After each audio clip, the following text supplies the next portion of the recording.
Bun găsit, dragi prieteni, sunt Mihai Sărmușan, același nevăzător care a mai făcut și alte videoclipuri.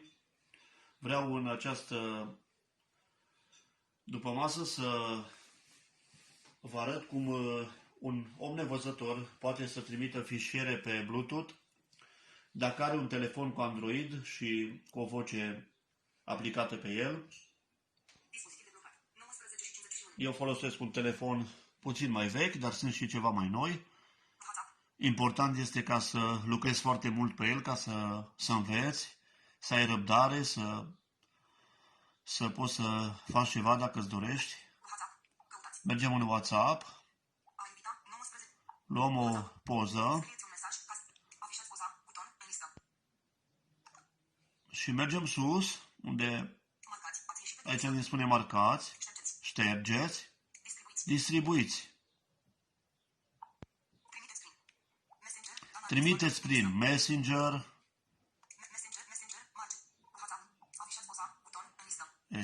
Să încercăm din nou. Vedeți ce complicat este pentru un om care nu vede. Pentru dumneavoastră este mai ușor. Pentru că vedeți. Setează ca fotografie de profil. Asta este pe Facebook. Bluetooth. Am găsit Bluetooth.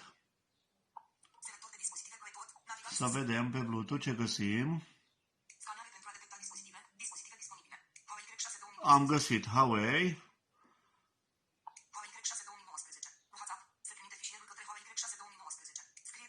Am trimis fișierul către Huawei.